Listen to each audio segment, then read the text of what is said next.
Welcome to a special edition of the Powerful Ladies podcast. I'm your host, Kara Duffy. This episode was recorded live in Venice, California on April 25th, 2024 at NeueHouse.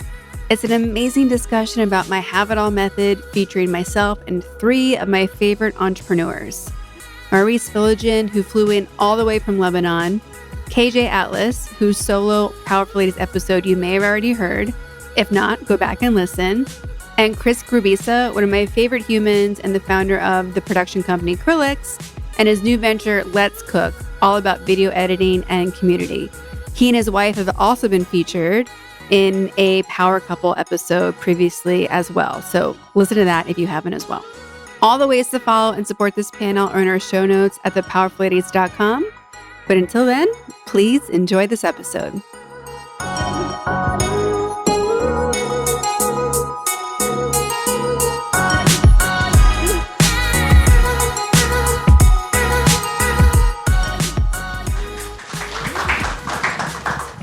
Hey guys, thank you so much for being here. I'm Kara Duffy. I am a business coach, consultant, educator. I also run The Powerful Ladies. It's a media company. We have a great podcast. There's some podcast guests in the audience tonight. And this conversation about how to have it all is so important to me. It's one of the core things I work with my clients on. It's a core fundamental belief that I have about just living life in general. And I have picked three incredible other fellow entrepreneurs who are also living this methodology. So I'm excited to get into this tonight, talk about how it works, how it's true, how it's a lie, how can you actually have the life that you want. But I'm going to allow my amazing guests to introduce themselves. We'll start with Maurice. Man, that was quick. She caught me off guard. What's up, people? My name is Maurice. I go by Mo. That's easier. I split my time between Washington, D.C. and Lebanon. I'm usually in the Mediterranean somewhere. I met the amazing Kara at a conference that I flew to a couple weeks ago. Professionally, which I think is important, I am a real estate investor. I run a media company called Try Life on Media, where I run a podcast, do coaching, and am doing some TV projects now.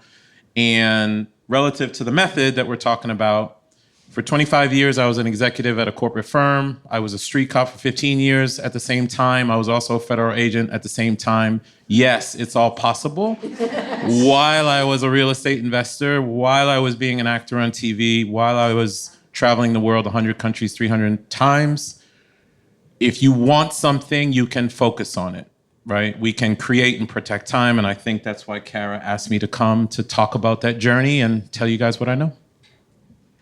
I'm going to pull my seat up real quick so I can see your face. You were right. We were going back and forth about up chair, back chair. And the amazing KJ Atlas. Hi, everyone. I'm KJ. I'm a professional astrologer. I'm a spiritual business coach and a relocation specialist. I use astrology as my main tool to do all of those things. I'm a guide, a coach, and I create tools to make connecting with yourself, the seasons, and nature a lot easier. This is a very unconventional niche, and it is possible to do things that are extremely unconventional and go against the grain, to follow your true self and to give that to the world and give other people permission for that. And I'm also a seasoned digital nomad, but I'm based here in LA after living all across the time zones in the United States. I'm originally from North Carolina. I've lived in Texas, Portland, Oregon, and many different states and cities in Mexico. And now LA is home for the last 2 years and continuing to make many new connections here. LA is such a beautiful place to connect and meet people. Like, there is so much potential here. So thank you all for being here. Thanks for having me, Kara. Of course. And then last but not least, Chris Grubisa. I'm Chris. We do video editing. We do it for brands, creators, agencies, media companies. Did I say creators and podcasters? We do it out of Long Beach, California. Trying to think what else you can prompt me towards. Yeah, I'm a father. I'm a husband, entrepreneur who happens to video edit. Yeah, exactly. So one of the first things I want to talk about is the fact that most people are not operating in a way where they're thinking that we can have it all. We are either stuck in whatever cycle we were raised with or told from school or the career we're in. How did you first see that you could have a different life and the one that you wanted? And when did you decide to break free from whatever prior existence you had before going after what you wanted? Anyone can jump in. You want to go? I'll go for it. I got exposed to it when I was 15. So I went on a trip to France. So I grew up in Boston. I was born in New York, raised in Boston, live in DC. So I'm all East Coast every day. This is very odd for me to be on this side. But I went on a trip to France when I was 15 years old, 30 days, an exchange student's family that stayed with me the previous year. I went with him, rode around the country for 30 days in an old stick shift Range Rover. It exposed me to culture in a way that I didn't understand growing up in Boston. So that was the first thing. Then the second, there was a series of events. The second event was I read a financial book when I was 21, coming out of college. I just didn't want to fall into the credit card trap. I found the phrase passive income and something clicked with me, which said, if I can generate money without physically having to be somewhere, I would have time. If I had time, I could go to other places and have those kinds of experiences around the world. It set me off on this journey of buying real estate to earn financial freedom. So it's not that I started something and then left it. I actually did everything at the same time. When I earned financial freedom working at that firm, I started declining promotions because I was very aware that if I took them, like, for example, when they asked me to be partner, that's another 40 hours a week that I don't want. So what I did was I kept strategically taking those paychecks, kept strategically buying real estate very quietly, and then would pursue passions outside of work, like being a street cop, acting on TV and things of that nature. And that's how I figured it out. It was just this very visceral thing that life is about experiences and relationships, and then money was a tool to get it. So I found a way to get the money to get the experiences. Okay, thank you. Well, I was going to start this off by saying astrology isn't something you really choose. It's kind of like a calling. And then I was like, that makes me sound like a televangelist. But it is. It is like that. I didn't plan this. I grew up in a town of about generously 600 people. I'm not kidding. And I didn't have a lot of mirrors. I didn't see business women. I didn't see spiritual people. My first connection was like, oh, I saw this young, cool person eating hummus, and I think that's what cool, artsy people eat. And I think I need more of that. And it kind of led me on this breadcrumb path. I loved arts. I loved theater. And then I got really, really sick when I was 17. Like, I almost died. I got a diagnosis of lupus, and when you get that at 17, it really rocks your world. And I was like, I'm not going to spend my whole entire life in hospital rooms trying to deal with this. I'm going to figure out ways to heal myself, mind, body, spirit. So I went to a thrift shop in the small town to try to find books of all kinds.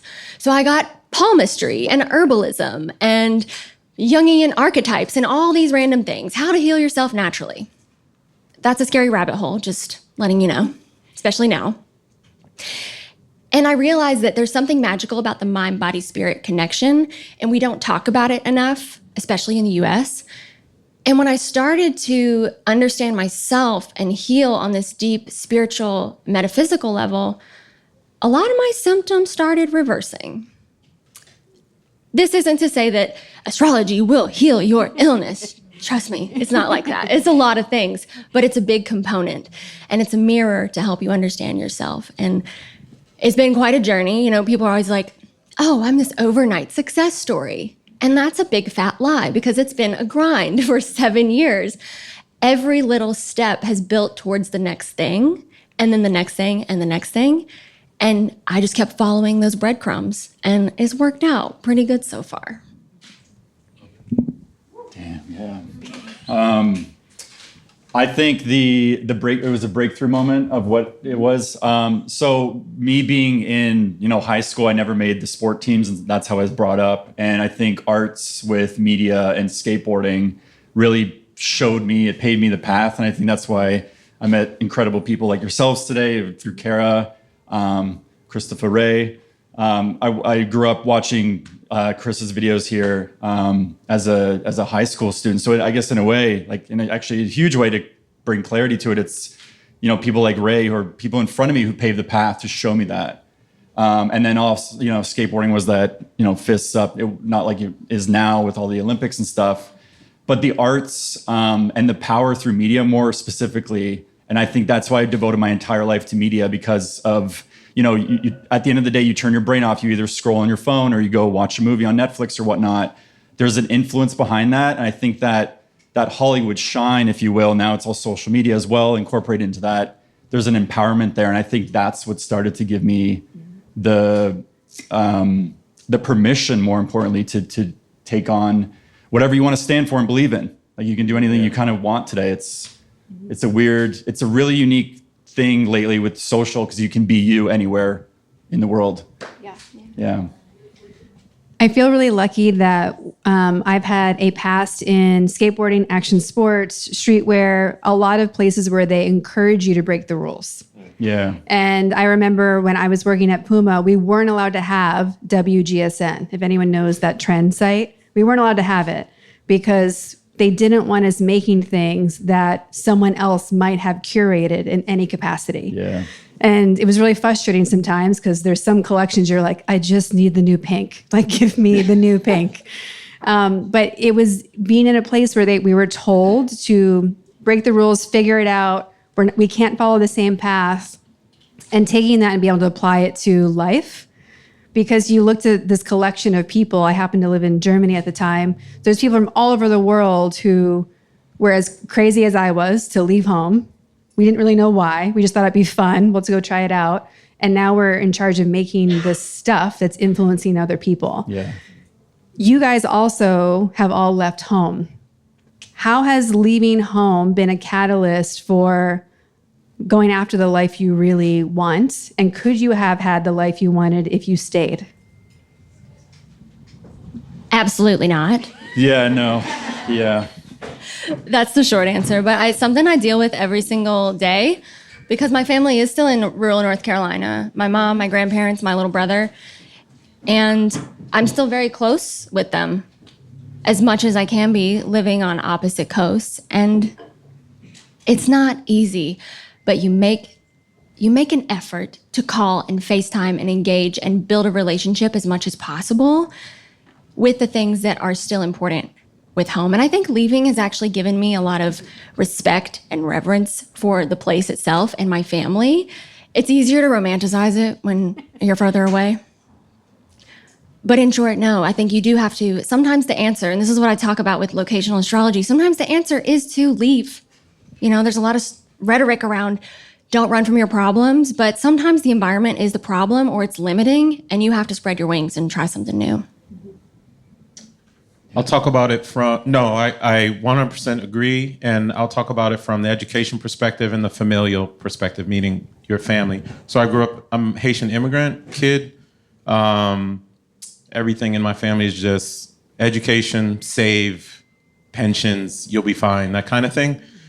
The other thing, so when I told my parents what I was doing, they were like, no, you're not doing any of that. And I'm glad that I didn't follow what they said. I'm also glad that I didn't follow, because your family has a blueprint. They have a social blueprint, a financial blueprint. My mama and daddy are savers, and I'm an investor. My job is to take $1 and send it out, and I expect it to come back with 2 or 3 in a few years. But the other thing I want to tell you, and this is more general, and I think this is important, 20 to 30 years of formal education, wherever you're from, told you what to be. Yeah. Like you are programmed with it. It told you what success looks like, how you're supposed to compete with. Think about it. When we were in high school, it was all competition. Who was going to make the AP classes? Who's going to be the MVP? Who's going to be the valedictorian? Who's going to be the prom king, prom queen? It translates into college and it translates into the work world. We're all going to chase this thing called executive VP and sit in cubes until we get it. Nah. But the only way that kind of you get an opportunity to unlearn that is by going out into different environments to see what people are doing.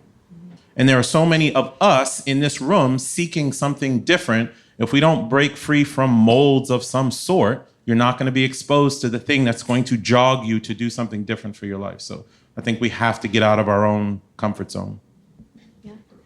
And Chris, you in particular, you've emigrated here to make your business go to the next level. So can you tell that story a little bit? Yeah, there's many points. There's like the currency. It's like, I think today's, I don't know, I didn't check the stock or whatever, the 30% difference in Canadian dollar. And that affects when you're transferring $1,000, 10,000, 100,000, it goes up.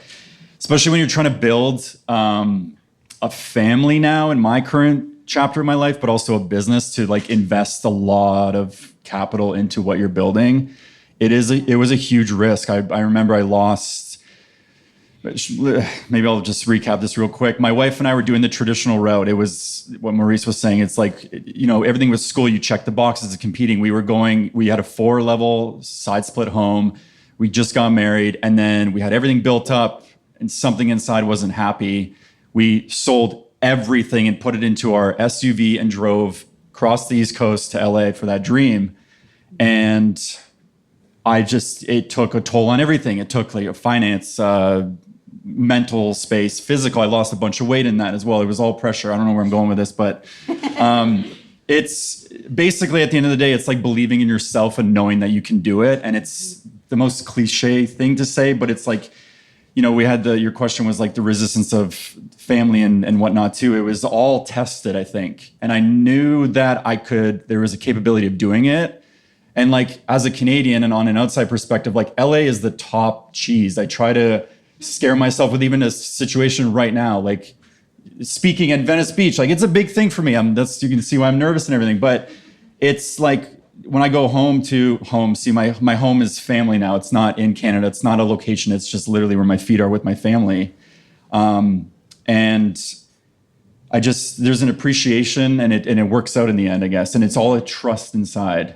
Yeah. Yeah. There's so much to unpack. So if I went off the rails on that one, yeah. No, not at all. Because I think you and your wife, Alex, who had a company together, now have separate companies, are still big collaborators with each other.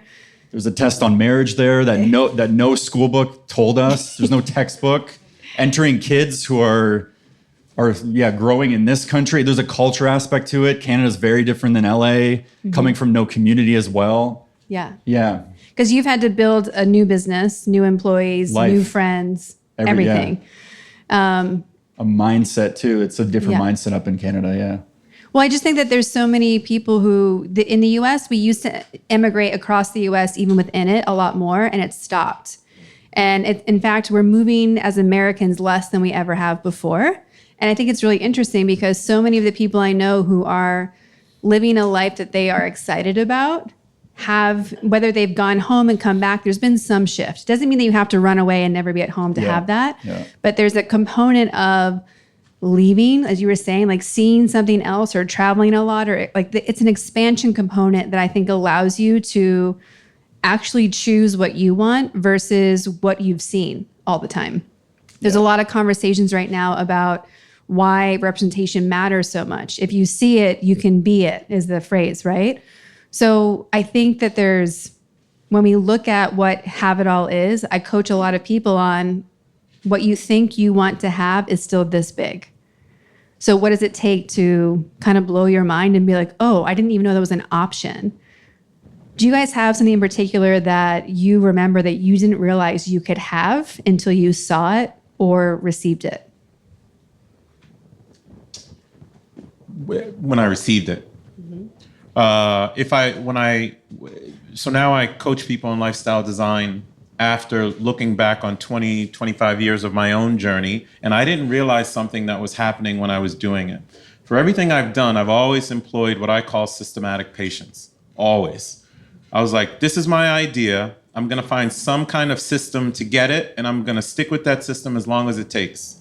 I was very good about not jumping and chasing the shiny ball of certain things. So for example, on the real estate side, I just picked single family homes, not because it was the best thing, but just because I read a book in a library when I was 21 years old, and I just stuck with it. And I found myself owning 30 plus and paid them off, and it just worked. But it wasn't until I actually received it at the end, where I was 38 years old, I was generating 160 grand a year, $13,000 a month, but I was still working at my company. And I was like, ooh, I did something. So then I started employing that for everything. I just started employing systematic patience. I said in 2002, I want to be a federal agent, and I finally became a federal agent in 2015. I said in 2004, I wanted to be a street cop. I finally got it in 2009. I said I want to try out for the NFL. I tried out twice. Even though I didn't make it, it doesn't matter. I did it. And now I said I want to live between the East Coast and the Mediterranean, and I did it. I said it in 2015, and it finally happened in 2021. That now I go back and forth. It's all systematic patience, but I didn't realize it. It was only when I did a reflection on my own life, oh, this is a thing. So if you just stick with it, have faith in it, don't chase the next thing that comes up that, oh my God, let me now go try this, it will show up. You just keep going. Yeah, I'm still trying. Yeah, I agree. You go. I'm totally blanked. I think if you told 16 or 17-year-old me that you could have your own business, be 100% yourself, have a nose ring, and help people and make money, I would have said, you are absolutely insane. Get out. There's no way. I get to show up to work every day and be 100% myself in every way. I'm always going to wear bright colors. I'm never going to hide the fact that I'm queer. And I'm a gay witch from the South. Like, little me would be absolutely mind blown to even have that vocabulary. Like, what? And it's exactly what you said about patience and also the breadcrumbing of just like letting little things kind of unfold to you and then following your impulses and trusting that it's going to happen. Last weekend, I did mini sessions for Goop, and that has been on my vision board for 7 years. I'm not saying that to brag. I'm saying don't give up on that vision board from 7 years ago because it can still come true, and it takes a lot of patience. And it gets really frustrating waiting for those things. And you're like, why am I not there yet? And it's so easy on social media, like you said, the glamour. You can see what someone else is doing and start comparing, and you go down this mental trap. Don't do that. I need to take my own advice. But take your time. Take your time. So I want to get into what it means to have it all. I say this to people and they go, whatever, that's just a phrase. It's a bunch of BS for marketing. It's not real. I think it's real. I can give you my definition, and I want to hear what you guys think this is. I believe that you can have it all if you choose your all. Often when I am sitting down with a client, I'm like, what do you want in your business and what do you want in your life? They rattle off a list of things, find things. Like, I'm not judging what they're listing. And we start building their business, and we get a few months into it, and then things start popping up that they didn't tell me the first time. Things that they actually wanted, things that weren't their competitors, weren't from their mom, wasn't from their dad, wasn't what their neighbor has, wasn't what the celebrity they were following or the other entrepreneur they were following had. And to me, it's a stripping back process of what do you uniquely want, even if it sounds completely insane? And then what are you willing to not have because you don't care about it? So like, a big thing that I want to talk about tonight is what do you say no to as well? So I think you can have it all if you authentically choose your all, and what's in and what's out that makes your life work. So it's not having everything everyone wants, just what you want. How would you guys define what it means to have it all? With growing a family right now, I just welcomed a daughter 9 months ago and a 4-year-old at home. It just brought my life into clarity of when you give yourself to another being in life, it's like, for me, it just goes to health and I guess just togetherness. And then it comes into like, am I happy what I'm doing and pursuing and building?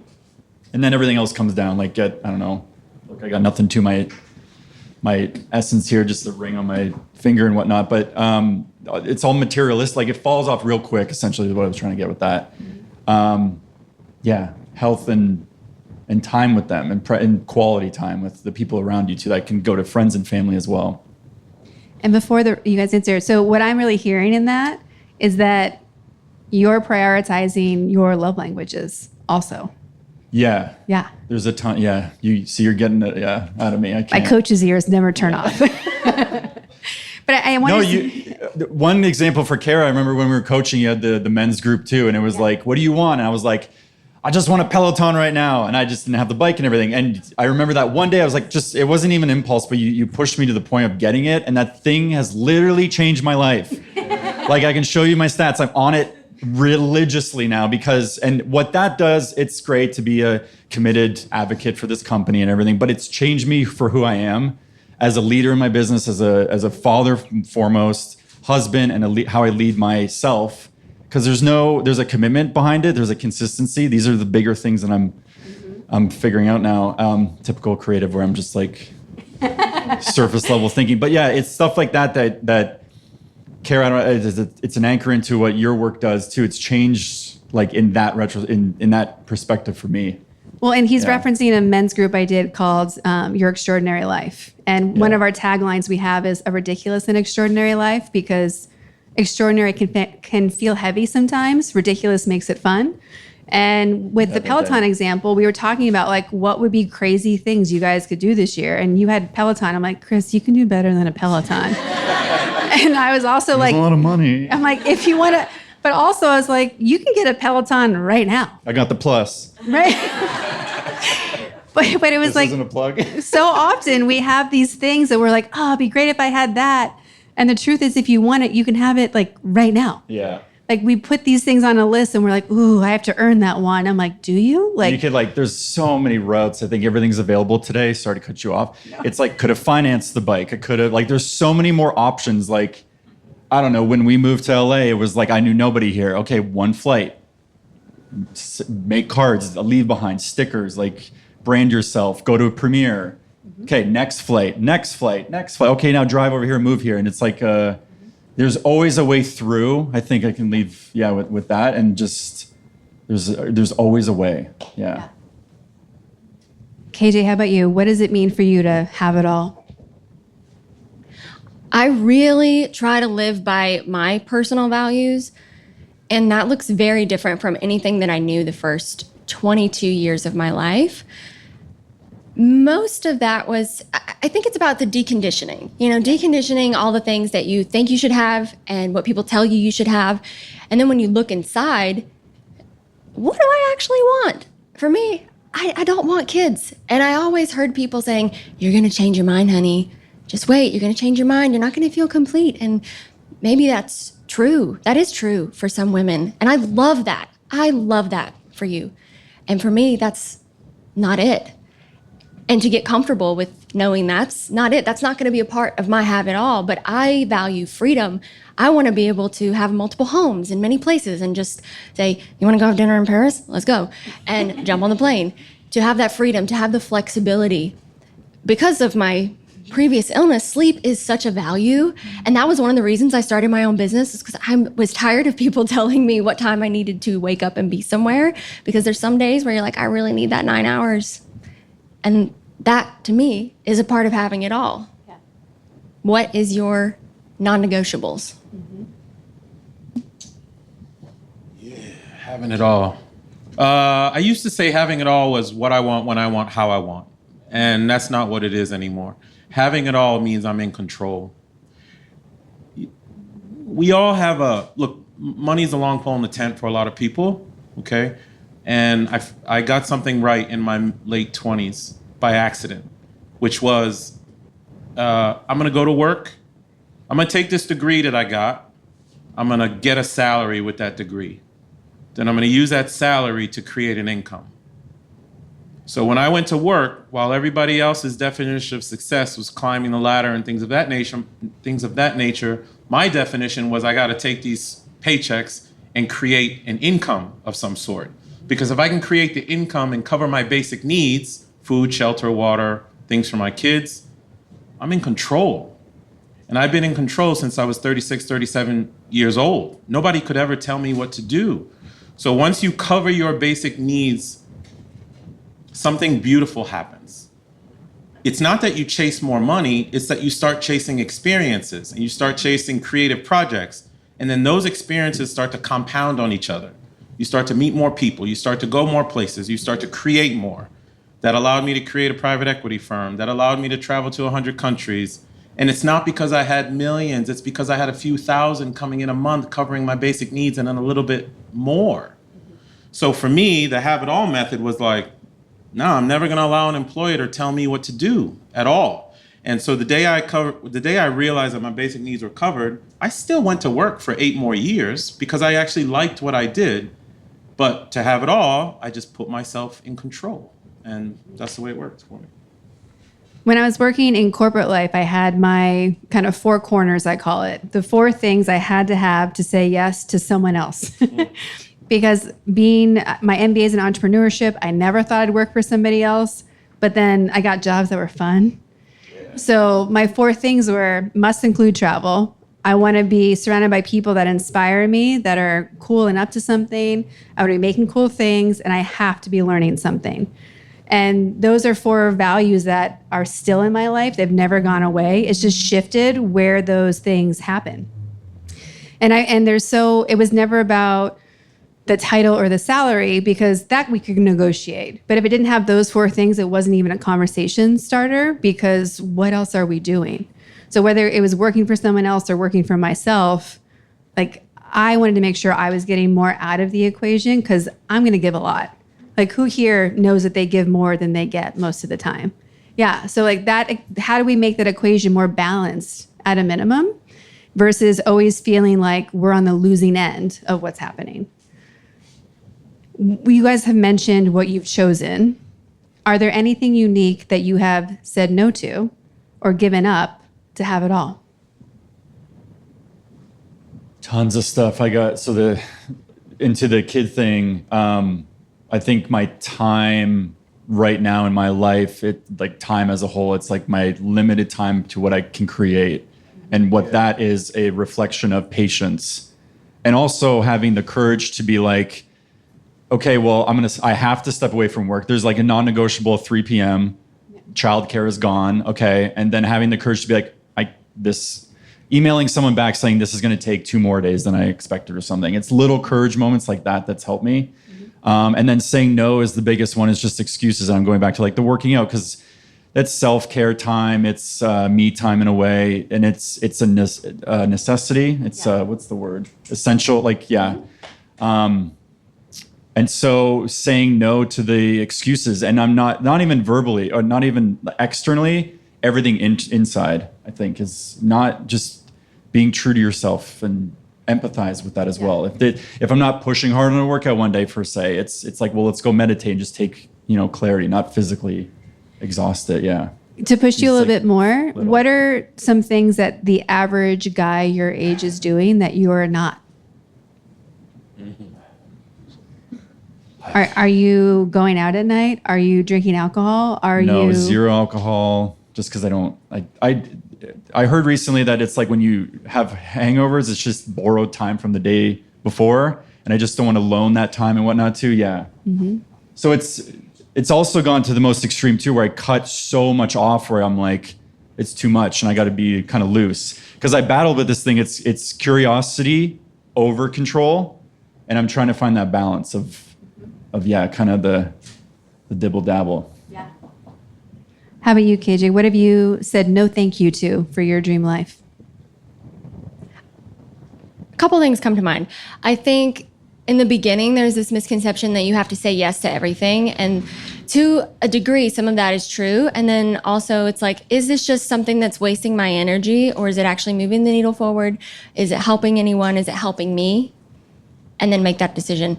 Another thing that comes to mind that I mentioned earlier is, the family piece. It's like, I only get to see my family a couple times a year. And with aging grandparents, you're like, is this going to be the last time? Like, I hope not, because I live far away. And in order to chase my dreams, I would need to be in LA or New York. And that's still a long flight from where I'm from. So that's another big piece.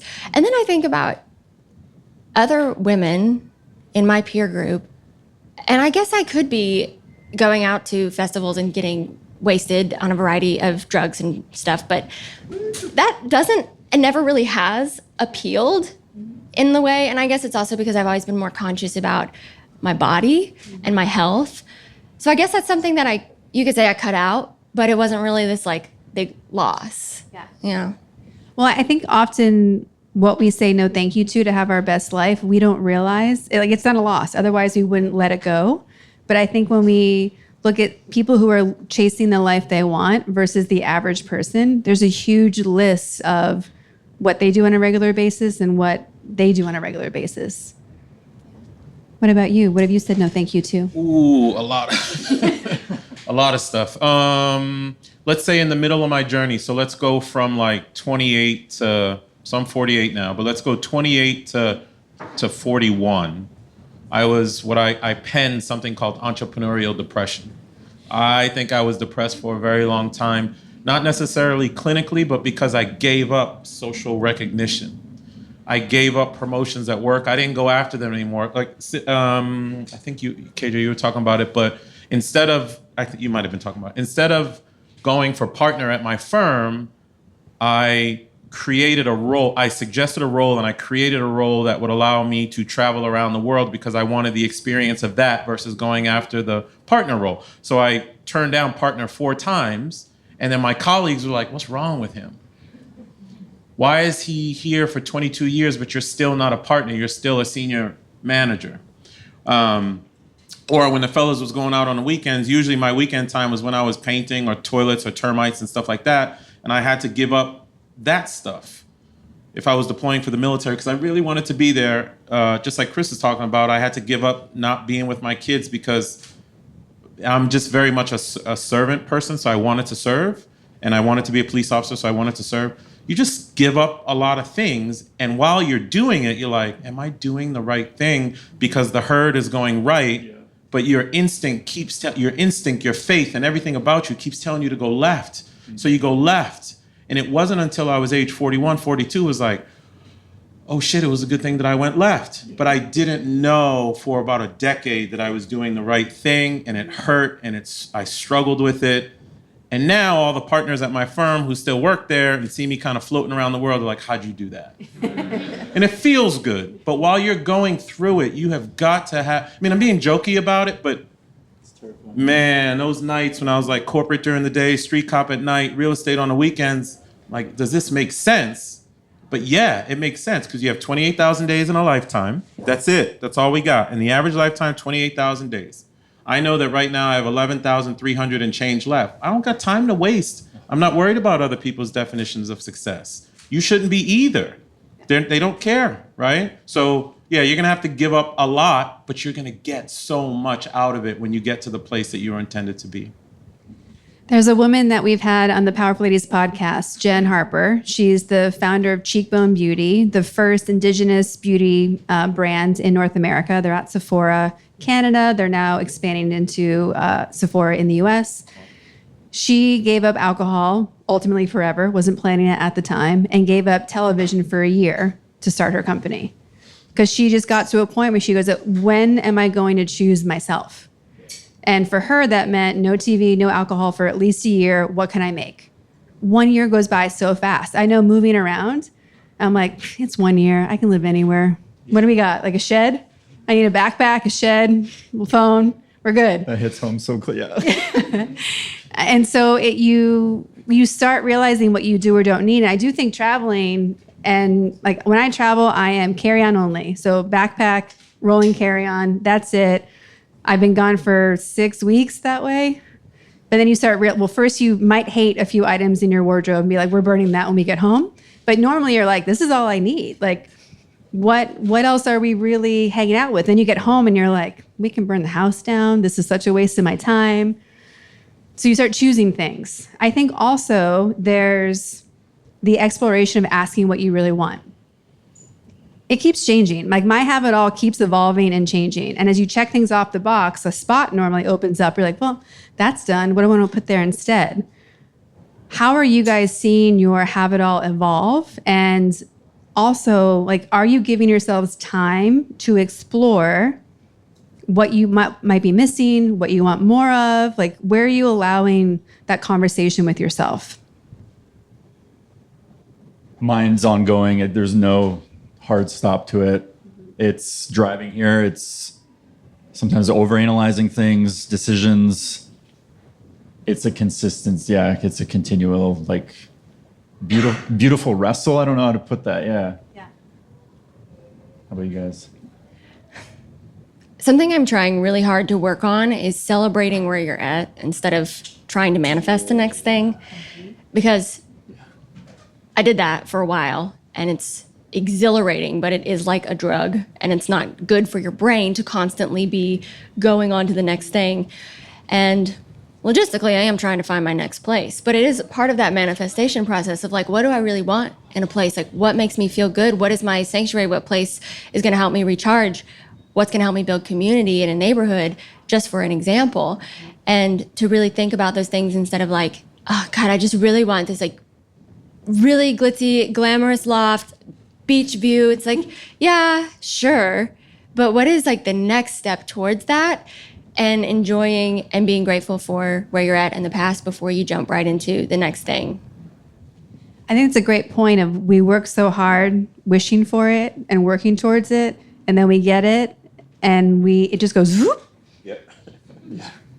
Like someone asked me, like even how long people have been on my team. I'm like, wait, how long has it been?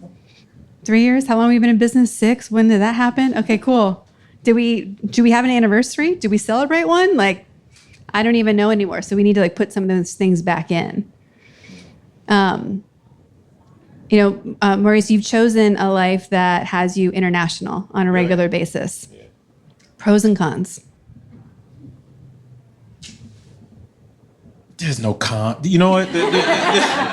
You're just like data roaming. Yeah.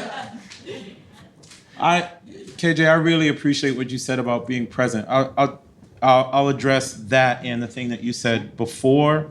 I am very, very intentional about how I live now. I don't want to build nothing no more. You know why? Because I have a couple of mentors and business partners who I have learned by observation what not to do. And what I'm not going to do is wake up at 62 and be like, man, I forgot to live. Like we do this thing where we build these resources for the sake of building it. But the whole point of building from my perspective, the whole point of building the business outside of helping people is for you to live however you're supposed to live. So I'm taking the fruits of my labor now and I am living. Yeah. Like a lot. Kara pinged me and I was like, Kara, I'll be in Lebanon, but I'll fly 7,300 miles just for this, just to roll back. Yeah. And when I was on, no kidding, when I was on the plane, I was having a conversation with someone. She was like, what are you doing? And I explained this and I said, she's like, man, that's a lot. What are you going to do there? I was like, I don't know. I'm just living in the moment now because I think it's cliche, but the whole, this is the present. It is genuinely a present. I think we forget how to do that. But the international stuff, no, I don't find any cons in it because here's the beauty of being international or the beauty of doing anything that is new to you. It puts you in the beginner's mindset all the time. So every time I go to Lebanon or Cyprus or Turkey or wherever I'm going, your brain goes back to being a kid because you have to relearn. Yeah. How do I hustle on the bus? How do I build this relationship? When I get in an Uber, first thing I tell the Uber driver, assuming we vibe, is why don't you roll with me for the whole week? So I hire them because I know that if I make friends with that person, they're going to show me little crusts of the city that you will never find. Yeah. I want to learn all the time. So because if you go to a different place, the socioeconomic differences forces you. So as much as I love New York, Boston, and DC, where I roam, I'm not learning anymore. So I like being in different parts of the world so I can learn. So for me, there is no con. I might be tired a little bit here and there, but that's what points and travel hacking is for. I think after deciding what you want and giving yourself time to think about that and talk to people about it, I think having a coach or an advisor to figure that out is also transformative. I know that some people up here are big journalers also to get that time with yourself. How does community and relationships factor into your all? Full, like all in, like it's basically in one log line, like one sentence for me is just someone to lean on. I think that's the biggest one. You never know. Like, everyone needs help. Yeah. And there was so much more to that. What was because I'm just like, I just went deep into the thought. How is community part of your all? The purpose is what I was getting at too. Yeah, it's a purpose. It's like, I video edit, but there's an uplifting of people, whether you own the brand or you want to make the campaign success. It's an empowerment. And I think the community, if I'm making my family, my wife, my son, my daughter, whoever else, dog, anybody happy, or grandparents, it's that, yeah, people are kind of are everything for someone like me in the operation side. Yeah. Mm-hmm. I've never really had community until I moved to LA. And what I mean by that is community who really loved me for me. I lost a lot of friends along the journey. And now this whole little row of hens in the back. Thanks for coming. My lovely life partner and my 4 besties. Just showing you the example of when you plant somewhere, because I was a digital nomad and it was kind of hard to build that sustainable community outside of being online. So I think having online community is really, really wonderful, but then also building where you're living helps you feel so safe, especially in a time where everything is online, everything feels really disconnected and different. And I still feel like a little baby fawn sometimes trying to do that, but we're working on it. And it feels so good. And I love you. Thank you for being here. Man, community is everything. I told you at the beginning, I think life is experiences and relationships. There's no way, like, you're not gonna on your deathbed and stuff, that thing that I built, you're gonna be thinking about the people. You're gonna be thinking about people. And when I told you about that entrepreneurial depression stuff, that was the problem. I didn't have you guys who are thinking about life in this way. I mean, I already aged myself, but Yahoo had just started. There was no Google. There was no Facebook. There was no Instagram. There was no LinkedIn. It was very hard to connect. What I had was aisle 6 of the Fairfax County, Virginia Library. And I was there reading all the time. And as much as I'm very proud of 23, that will get me emotional. I'm very proud of 23-year-old me. I don't know what he was thinking, but he was thinking about 48-year-old me. But the challenge I had is I didn't have tribe back then. I have my DC tribe. I have my Lebanon tribe. I've integrated them. I got my business tribe. I don't want to do this shit by myself. Yeah. I don't. Kara's tribe now. She said, "Can you come?" Yep, I'm coming. It's better when you are giving of yourself to people. I have this in my Try Life On world, I have this principle, what's in it for them? So usually when I interact with someone, I'm like, what's in it for that person? I'm never worried about what I'm going to get from it. I never said to Kara, what am I going to get from coming out to talk to people? I don't come to the West Coast. What am I going to get coming out here? No, it's like, how can I help you? And I know I'm going to benefit because now I get to talk to some of y'all and maybe build a meaningful relationship with someone. So tribe matters along the way. Money's just a tool for all this stuff. That stuff is not a destination at all. Relationships is for sure. Yeah. You know, I'm always saying that entrepreneurs and small business owners need both a coach and a community, and probably multiple coaches all at the same time for whatever you're trying to tackle. I think that even if you're not an entrepreneur, but you are committed to carving your own path, you have to have a community because you need the other crazy people to hang out with that get it. Like if anything, I think I have a gift of like collecting the people who are doing something totally weird and random and want to do it together. There's people in this audience who we keep building the group. Like, who else wants to be crazy and have it all? Who else wants to be crazy and have an international life? Who else wants to say like, sure, Paris, dinner Friday, let's go. Yeah. I remember being on a snowboarding trip in the Alps when I was living in Europe, and we're at the top of the mountain having an après-ski. And my friend goes, it was during the 99% protests in New York. And he goes, you know that we're part of the 001%. And I went, what do you mean? He's like, not the money part. He's like, but no one at this table would think twice about making anything we want happen right now. And we could find the people to make it happen. And I went, that's it. Go ahead. Listen, I'm going to tell you something. If you take this, and I hope this changes your life in some kind of way. Find someone who is trying to make their extraordinary ordinary. Yeah. If you find, so my extraordinary is, if I'm in the Mideast, I usually spend 2 weeks over there, and I got an 11-year-old, so I'm always in DC. I will commute on a Sunday night to take my son to school on Monday. That's my extraordinary. But it's become so ordinary now because I do it all the time.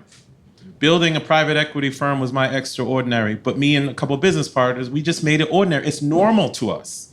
Now I'm not saying you guys are in real estate or do what I do or astrology. It doesn't matter. If you find people who are trying to make their extraordinary ordinary, it will become ordinary at some point, and those people will rub off on you.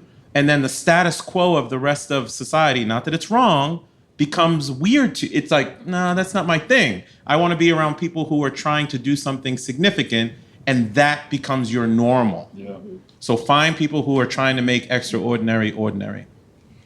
Another controversial topic is about following your passion. Good idea, bunch of BS.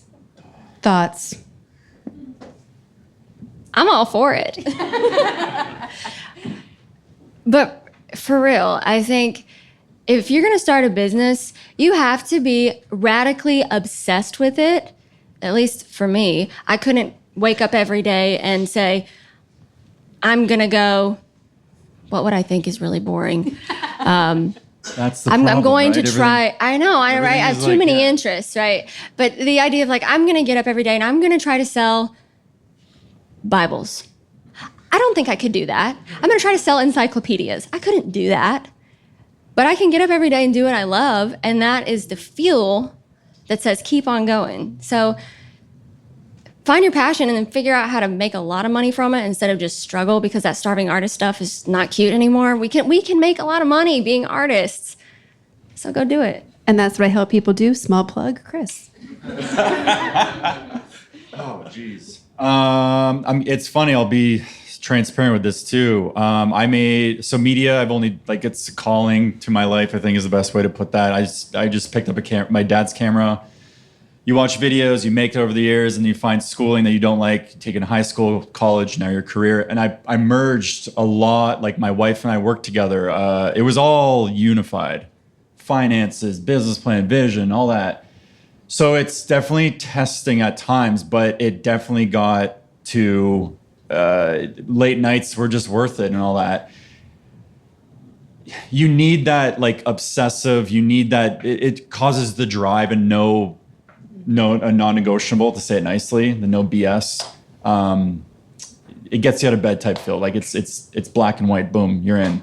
To get you through the day essentially. And then now I'm at a point where I have passion for cooking, and I brought food play into my editing space because it's all cutting and chopping and let's cook up something together. That's the whole play on it. So now I'm also playing with that. I'm like, I love the cooking side, but do I want to bring that in now? I'm kind of like, yeah. And it's worked for me in the past, and it will work because there's the boundaries I think we were touching on before, right?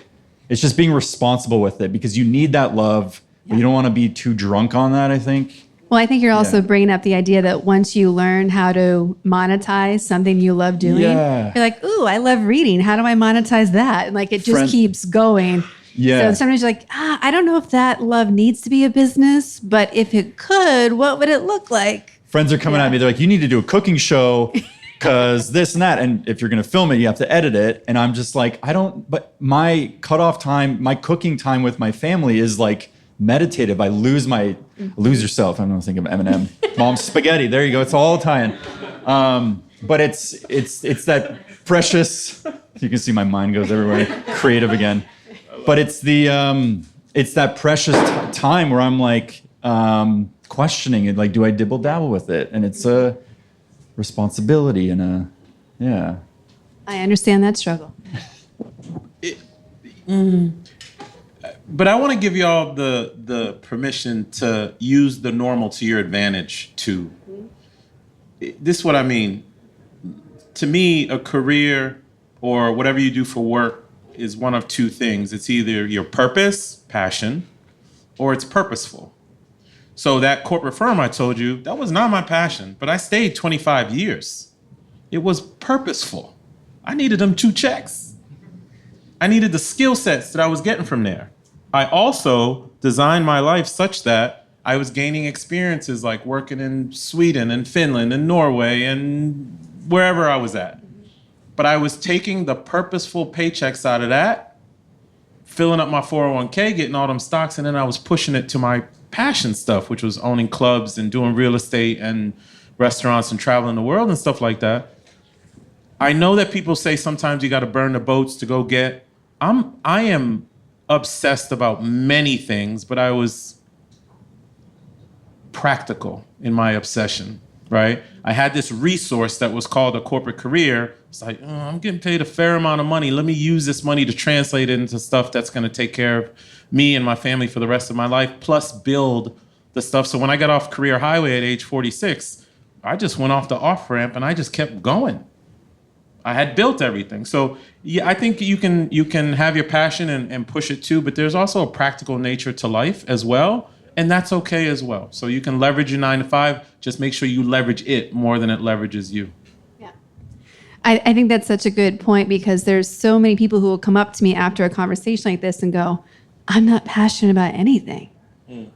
And I'm like, okay, well, I bet if you start thinking about what you love and what makes a great day and what you can't live without, like, we've turned off so much of our curiosity, attachment to passion to figure out what we even like anymore, because we're just trying to make it through the day. Like when people now say like, oh, can't wait till Friday. I'm like, sounds like you have a really bad week if that's what you're thinking about. And there's that idea of like waking up on Monday and being excited. And there are some days I'm excited. Some days I'm like, whew, I got a day. But I was talking to Chris earlier. We made this. Like, it's all my fault now if I'm feeling too full. But I don't think passion needs to be why you chose something. But I do think your intuition and the voice in your head keeps going, go left, a little bit more left. And that's what we have to listen to. Because sometimes it doesn't start off as a passion right away. Like, I never would have guessed that I was a business coach even 10 years ago. So sometimes what we're meant to do and what our purpose is shows up because we say yes to something that sounded crazy, and you keep following what seems like a crazy idea, and not in an unhealthy way, but an untraditional way. And that's when these doors keep opening up wider and wider, and you're like, wow, okay, I can do so many different things with what I have now. As people are exploring how to think about their have it all and how to make it happen, and they're ready to say, guys, I want to uproot my whole life, sell everything. What do I do next? How do I start? Like, what advice would you give to someone who really wants to radically transform their life to live in alignment with themselves? Mine came immediately, so I'll share it first. The quality of your questions. Mm-hmm. That's that. Can you explain that more? Because I think this is really important. Yeah, it's like I had a close person in my life, and she was like, what do you want? I was like, oh, I want an office. So in the city. And then it's like, no, what do you really want? And it was like, well, Hollywood would be fun. I'm not a citizen. Da, da, da, da, da. And so it was like, possibly, like, this was like, well, I was like 19 at this time, so I had no idea. But it was like, well, what does Hollywood look like? Well, how can we make this work? What steps who do I need to become? Who do I need to talk to? It just, you hear all these things on Instagram all the time too. It's like, even actually today, I should take this for my own, is like, go home and just start writing like questions on like where you want to be, I think. Because it was like, I don't know what immigration looks like. Oh, that's a lawyer. Oh, you can come on visas. Oh, wait, I'm building my vision here. I can be on this artist visa. I can be on this business visa. I can be on this citizenship over here. There's, and you start, it's the quality of the question. Yeah. Yeah. Yeah. I love that. I'm all about curiosity and asking more questions. And it kind of segues into what I was about to say, which is self-inquiry and constantly asking, who am I, in reflection to everything around you? Because I don't think that you can create your life and really manifest anything without being in your radical authenticity, knowing who you are, which is a journey. It takes a lot of time to decondition what everyone tells you should be and how to do it, and then to say, this is actually true. And then you're like baby fawn, like, how do I actually do that every day? And then it gets easier. And then you start to love that version, like a lot. Yeah. And then you trust it. So it's a process, discovery, self-love, self-trust. We're all still working on those things. No one's a master. And then it starts to kind of unfold and get easier because you're like, okay, these are the things that are meant for me and they're coming to me because I'm in myself and my purpose. And I think the more that you try to make yourself palatable for other people and like squirm to fit in these boxes that are really not meant for you, it just rejects you because it's trying to push you in the other direction towards the things that are going to come a lot easier. Man. Remember the word blockers. Everything we want just has a blocker to it. The way I think about it and the way I work with people when I coach them is everybody has a vision. I make people do it in a manner that they write down their perfect day in vivid detail, the emotion, where are you, how does it feel? And then we take that day and we break them down into goals related to time freedom, financial freedom, geographic freedom, freedom to execute your purpose, like Kara was talking about, and freedom to build meaningful relationships. If you're at work from 9 to 9, you don't have time to build relationships and that other thing that you want. But those goals just have blockers. So if you want to be around the world all the time, and like my problem was I had 900 pieces of mail coming to the house. Like, how am I going to be around the world if all my business mail's coming to the house? It was just a blocker. You write the blocker on a piece of paper. You put that piece of paper in the middle of your dining room table. Thank you, Jim Rohn, for this. You take that piece of paper, you put it in the middle of your dining room table, and you walk around it. And you start to realize that thing that was so big in your head, all it is a silly little thing you just got to solve. And for me, solving the mail thing was just virtualizing all my mail. Yep. And getting rid of I don't want employees. I don't. Because I need to be around the world the way that I want to live. So whatever it is you want to do to have this life, there's just blockers to it. And typically blockers can be met by one of two things. One, some action that you have to get done. You got to have an honest conversation with yourself and just get the thing done. Two, a relationship. If I wanted to develop real estate in the Mediterranean, I don't know how to develop real estate for one. I'm an investor, not a developer. So I just found a relationship. I found somebody who was doing it, and my action was to build a relationship with that person and give to them. So if you want to create this life, whatever it is, be honest with yourself. Define the blocker, and then the work is just to get rid of the blocker. And it goes away. Building on that, my core beliefs in the coaching world as well are that every problem can be fixed by either a structure or a mindset. And so often people will say, oh, I want to live in Italy, and they jump right to, how do I get a visa? And I'm like, whoa. Like, the visa thing we can figure out. Like, people have done that. But why do you want to go to Italy? And what are you going to do when you're there? And what is your day going to be like? And how often are you going to go back to whatever home is? And start unpacking what you actually want when you're there, like imagining the bold future you're creating. Because we jump to how so often and don't hang out in the why. Yeah. Why are you doing it? Who are you going to do it with? What are you really going to get out of it? Like, the what is the transformation component. So my biggest question I'm always asking people is, what if? What if you could have blank? And just keep writing that down. What if I could live in Italy? What if I could have a team that traveled the world? What if I got to see my parents once a month no matter where we lived? What if I got to have a retreat once a year with all my friends? Like, you just keep saying the what ifs.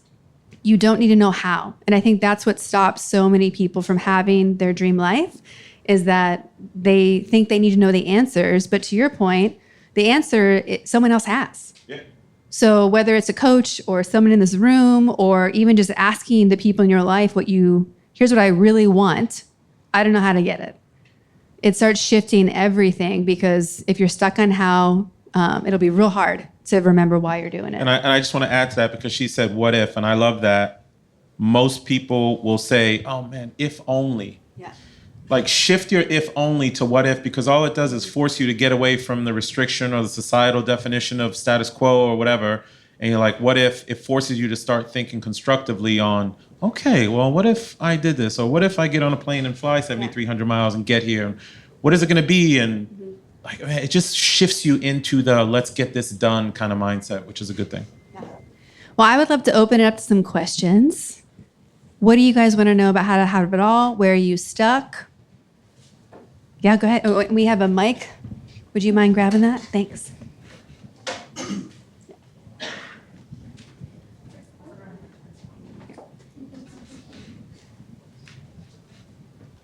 Is this for you? Yes. I think a common question people ask is, what do you wish you would have told yourself 10 years ago? But I'm going to switch that to maybe 3 to 5 years ago, because 10 years ago, we're completely different people. So, Truth. What would you tell? Was it? So, one thing that we haven't touched on too much is how courageous we have to be sometimes in chasing our own best life and having it all, because we do get confronted by, like, why aren't we satisfied with this? It's kind of good enough. I think 3 to 5 years ago, I would have told myself to be bolder about what I knew I shouldn't be tolerating anymore. Like, so often we're not having what we want because we're tolerating something. One of the things I did in the past 3 years was end an 8-year relationship because it wasn't good enough. And it was a really hard choice to make. It was like solid B+. But I'm not living a B+ life. And I actually was leading the extraordinary men's group that Chris is a part of. And I'm like, shit. I was challenging them. What in your life's not extraordinary? Let's fix it. And I'm here leading it going, it's my relationship, damn it. And so I had to step back and be brave. And it took probably another 6 months after I realized it to be like, no, I got to do this. But I would have told myself to, anything that it wasn't working, I shouldn't be tolerating for my extraordinary life, just deal with it now. Don't let it drag on. Be courageous and just go. Clear the space, because sometimes we have to like just shut things down without knowing what's next and just being like, that doesn't work. Let's just shut that door so another one can start making room. So does anyone else want to answer what would you tell yourself? I became a man of faith last year. I would have asked myself to become a man of faith 5 years ago. You can bull in a china shop all the actions you want, but sometimes the world is just not ready, and you have to wait for certain other pieces to fall into place. And that comes with patience, that comes with time, that comes with trust and belief. Sometimes we think we can solve everything, and you simply can't. You can't. You just have to wait for certain things to fall into place. You'll meet certain people at certain times where you're like, oh my God, I can't believe I met that person exactly at the moment where it makes sense for me to meet that person, yet you wanted them to be in your life 3 years earlier, right? So I'd just say, give myself more ability to have faith in what I'm doing. That's what I would tell myself. Just keep crawling. That I think about, was it maybe 5 years ago? Yeah. I was in the crossover of working my full-time agency business, writing Wikipedia articles for very dry companies. And it was really draining. And so I would study my craft, and then I would freelance content in the astrology spiritual world for people who are my elders, my ancestors. And there were a lot of 12-hour days, and there were a lot of tears and, can I actually do this? Like, can you actually follow your dream and do what you love? And sometimes there's going to be a lot of late nights, but it's never going to be harder than the first 3 to 5 years. And that's a generous timeline. Like, it's never going to be harder than the first couple of years. And if you can just stick it out and keep going and prioritize what's going on in your life for those 3 to 5 years, it gets a lot easier. Yeah. We had another question, right? You want to pass that down? Thank you. Thank you for what you said about anniversary. Because when you said that, I was like, I've been in my business for 9 years. I never celebrated one anniversary. I'm just like, it's 9 years, so I'm going to celebrate next time when it's 10 for sure. But I loved what was brought up in the very beginning about like the shiny, I think it was Maurice that brought it up about the shiny object, How do you differentiate though? Like sometimes like my best ideas are like just a download and I'm like, oh shit, right? But I'm also a creative and I'm also very, you know, all over the place. So how do you know which one's the one? And how do you know which one's like, you know, I'm going to give that one like 24 hours? For me, I told you my process, and my process was not formalized in my 20s. I didn't realize it, but I was following it just instinctively. I just had a vision, and I would write the thing down that I wanted, and my actions needed to match that vision. So if let's say, the reason I did real estate was not for real estate. The reason I did it is because I wanted the passive income to live well. So if some other thing showed up, I'm like, does it provide passive income? No, so I don't want to do gold. Gold's not giving me passive income, that kind of thing. It has to match my vision. My vision right now is I want to live between the East Coast of the US and the Mediterranean. So if somebody asked me to go spend a significant amount of time in Italy to go work on a project, yeah, I don't want to do that. It's not in alignment with what I've said that I wanted to do. Now, your vision can change. That's fine. But if every single time someone came with some idea, you shifted, you're never going to get anywhere. And that was the one thing I happened to be good at, was I was just stubborn. I was stubborn in everything I did. So when the Bitcoins came and this came, and I was like, I don't know that. I'm not doing that. So I think you just have to be truthful to your vision, stick with it, and exercise what I said, which is systematic patience. Everything you said speaks so deeply to me, because I've also done the same thing. I'm just like, oh man, that's a really good idea. I'm going to do that next. I'm going to do that next. I get lit up by so many things. And some things are going to be really cool, fun projects and hobbies. And I think as Americans especially, we love to try to monetize everything. And so sometimes we need to just, if I want to start making watercolor prints, I don't need to sell them. I can just make them for myself. I don't have to weave them into the business in some way. But it's hard. It is hard because there's so many good ideas. Which ones do you chase? And I have recently come up with a rule where it's like, if I'm still thinking about it a month later and it still feels good, like something I can put energy into, then we're moving it forward. If it was just a spark of inspiration, I don't really actually want to put the effort into that, or it doesn't make sense, then it can be a personal life thing or just completely die off. But I totally know what you mean. That's really hard because when you're multifaceted, there's so many things to love and do. So don't try to put everything in a monetization box. My thing is the heart and the head thinking. So just for my selfish personal reason, it's like my friends for years were like, you can video edit. And I had this company that produced video and photo, and all that stuff had to be edited. It was a little sliver of that company, the agency over here.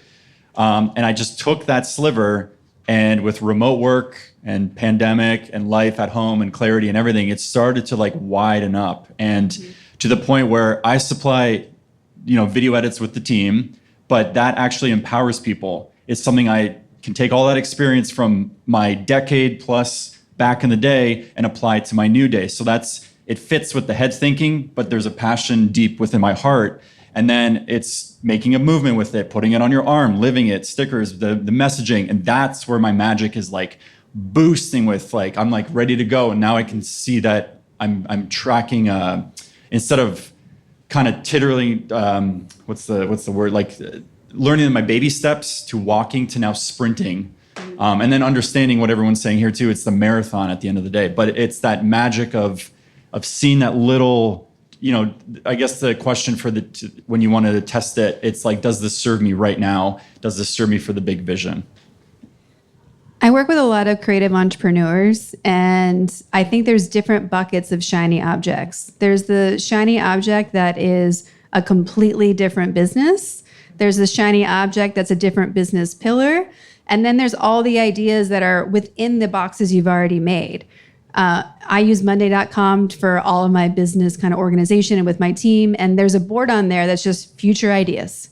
And in that future ideas board, it's grouped by like course ideas, topics, retreat ideas, which are all kind of things in my business already. So they get put in there. And then if I keep noodling on them and they make sense, then we'll execute on it.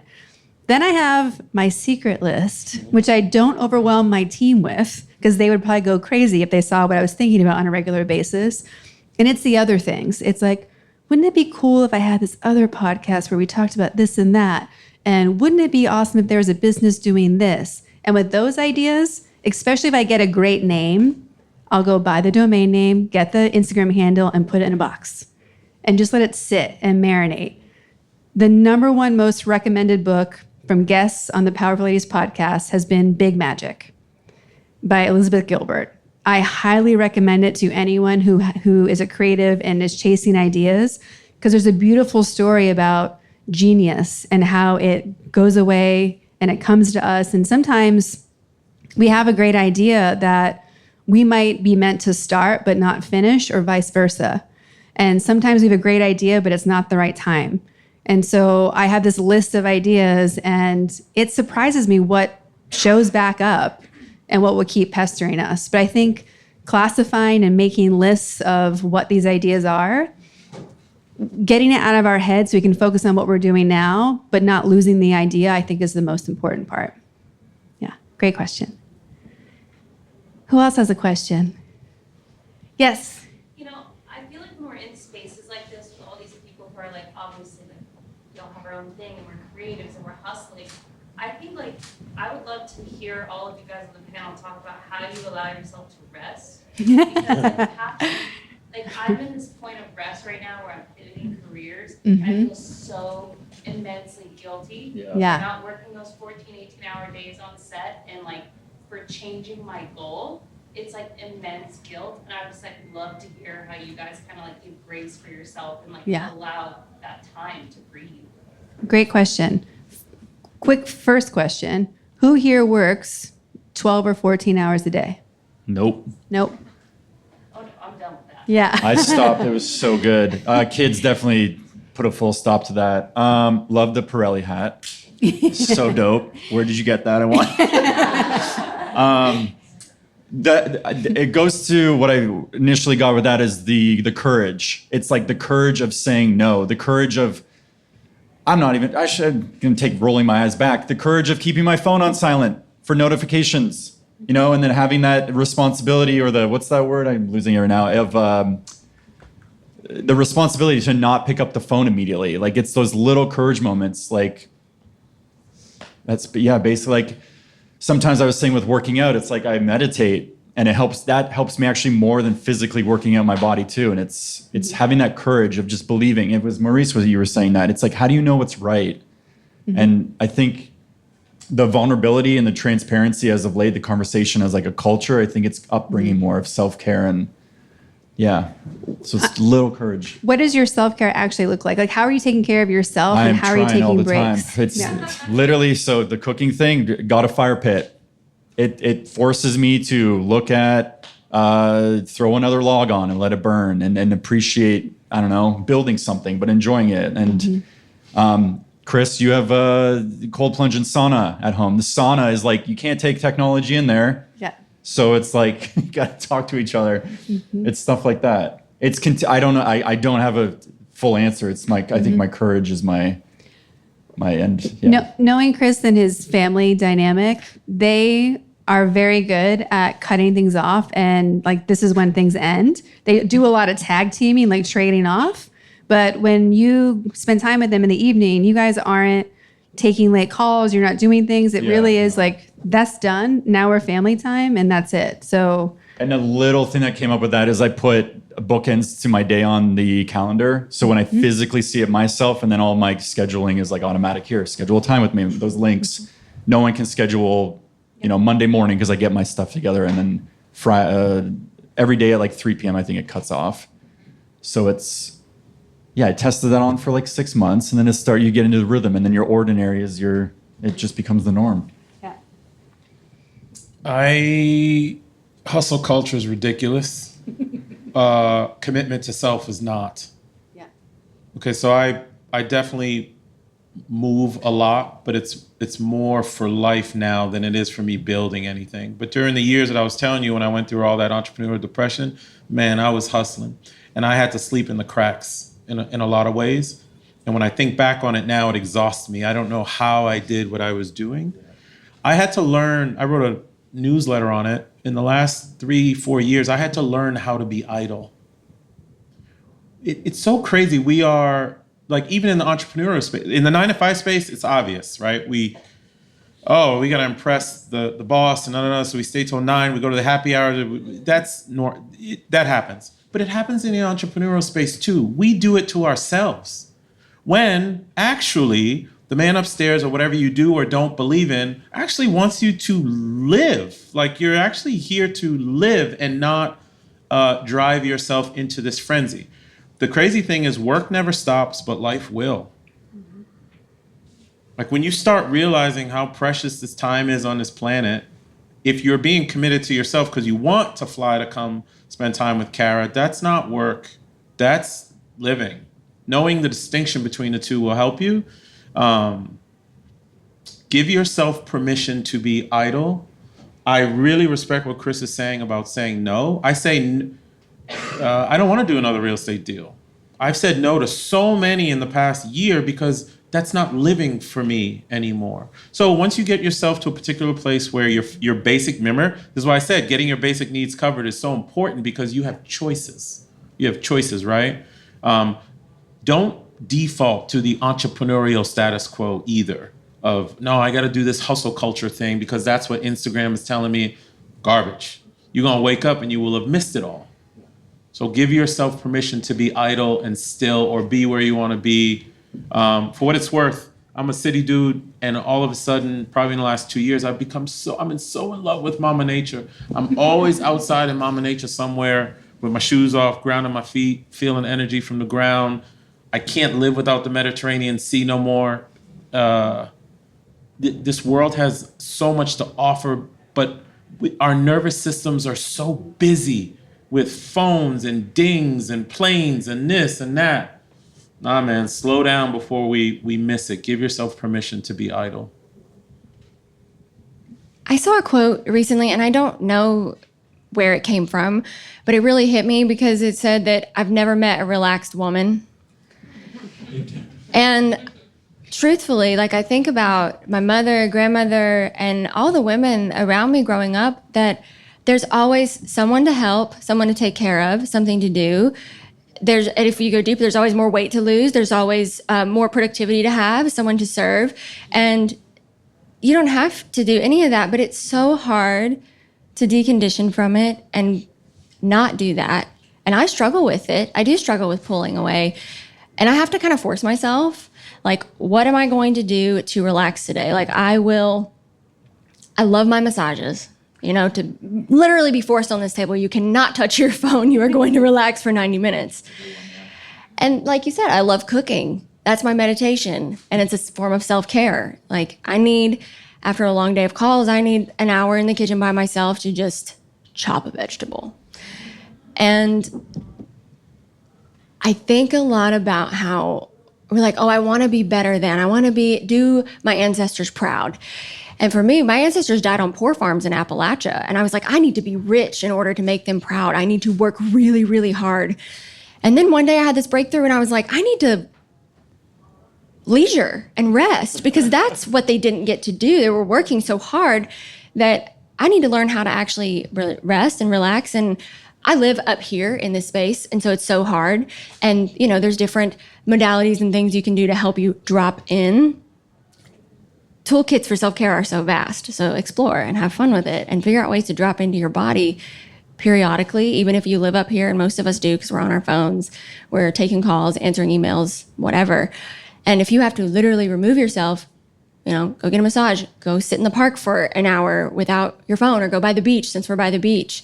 I'll also take periodic little weekend trips to my favorite place, Palm Springs, and say, this is not going to be a work weekend. I'm going to indulge, I'm going to rest and sleep till 10 or 11 because my body needs that contrast to the hustle. And so you can kind of define it, because I don't have those kind of boundaries where you turn it off at 5 p.m. And it can be really hard for some people. And I respect that. But if you can't turn it off, find ways to sort of push yourself into dropping into your physical body instead of living up here. It's not easy. The littlest thing that came up was time limit on your apps. That's what helped me. It's like when it goes a different shade on your home screen, you're like, I got it. So it's a little reminder, yeah. Well, and I think so much about the relaxing and self-care concept is really auditing your day of what's allowed in and what's not. There's so many micro moments that we give away without thinking, and there's not the intentionality behind it. I think also we have to remember that we need to give room for ourselves to have seasons. Like sometimes you're sprinting through something and it's gonna be a lot and it's gonna be a lot of hours. And then it's like, okay, now I need to step back. So there's like a mix, but I also think when you are blending all your worlds together, like I hate the phrase work-life balance. It's like saying spring seasonal balance. You're like, wait, what? Like it's just part of life. So especially when you're curating all the parts of your life into one big swirl, it's not always clear, like, am I working, am I not? I'm working right now, but I'm working with 3 people I enjoy spending time with. So is it work? You called it not work. So it's how do we mash things up together? I'm always looking at how can I go on a hike and bring friends and have a great conversation, and maybe we'll talk about business too. If I'm going to Palm Springs, I'm trying to make it about business so I can expense it. So how can we go to Palm Springs, have a business meeting, get it, tax deductible, and then have fun at the same time? Like I'm always looking at how we blend it together. But last weekend or the weekend before, I had nothing on the calendar. And at first I was like, oh, what am I going to do? And I'm like, nothing. And I got so bored on Saturday. And it was at that tipping point where you have to lose your mind. Like, no, I'm going to leave the house, even if I'm by myself. And I was like, no, we're staying here. And then it cracked open all these moments of clarity about stuff that I was working on. And I ended up working because I was like, oh no, like it all just came out. And it was okay. Like so if you love what you're doing and you're responsible about taking care of the other parts of your life, we don't need to be mean to ourselves about working on a Friday night or a Saturday, as long as we're finding it, I think, somewhere else. And so it's what works for you. And that comes back to the have it all for you exclusively and selfishly, because it's what season are you in? And right now, I don't even own a tub, so there's no self-care baths happening in my life. Yeah. I do want to add one more thing real quick. I'm definitely in different seasons, so I've shifted my environment. I don't really roll with the business partners and stuff that I used to roll with before because I'm not building anymore. Where I typically am, dinners are 3.5 hours long. I love it. I want to. That's why I love the Mediterranean so much, and you can find that in the U.S. We're making a conscious choice. Look, if you roll in New York, D.C., Venice Beach, in these types of places, you're gonna run around these types of people, us. So your brain is gonna be like, yo, we gotta go. Like that overachiever over there, I gotta overachieve more than that overachiever. Yeah, but I'm around the people who their overachievement is how we cooked. Who's Moroccan? You're Moroccan. My someone who's very special to me is half Moroccan, half Lebanese. So our overachieving when I'm in Lebanon, for example, is cooking for hours. And I'm like, yeah, man, this is my life. So I just want to encourage you. Sometimes it's not you. Sometimes it's just your environment. You can choose to be in a different environment and not have to strive for the $1 million and be like, you know what? I'm going to take this job. This job is going to pay me enough to live pretty well. I'll save some money on the side, but I choose to live my life this way. It is a conscious choice what we are all doing, right? So just be aware of that. Be aware of your environment. Be aware of the choices you're making. And lastly, a lot of us are doing it because we're looking at other people's definition of success. My definition of success, every time some hedge fund or something comes, oh, you'll make this money. And I'm like, I don't want to. I'm good. I don't want to build no more. I want to sit around a table for 3 hours, drink a lot of wine, and, doze on the couch after dinner, that kind of thing. That's life now. I like that kind of life. Yeah. Well, I just want to make sure we get their pictures up. Are you back there, Lucas? Can we click to the next slide? Okay, perfect. Oh, can you go back one?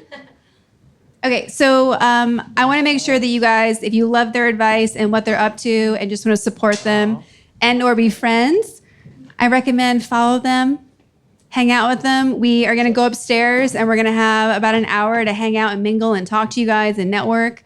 Everybody here loves making new friends. So we want to meet you and talk. So please join us upstairs. And then next slide, if you could.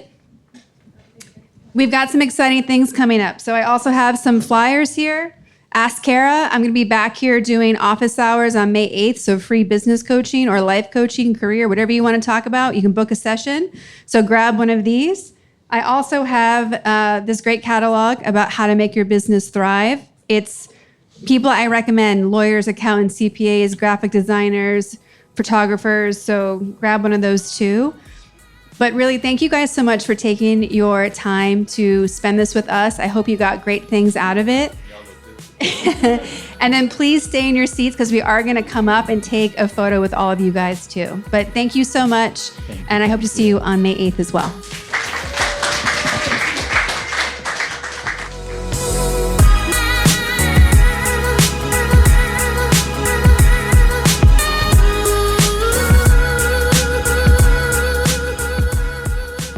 All the links to connect with Maurice, KJ, and Chris are in our show notes at thepowerfulladies.com. If you loved this episode, please subscribe wherever you're listening and leave us a rating and review. Join us on Instagram at powerfulladies. And if you are looking to connect directly with me, visit karaduffy.com or Kara_Duffy on Instagram. I'll be back next week with a brand new episode. Until then, I hope you're taking on being powerful in your life. Go be awesome and up to something you love.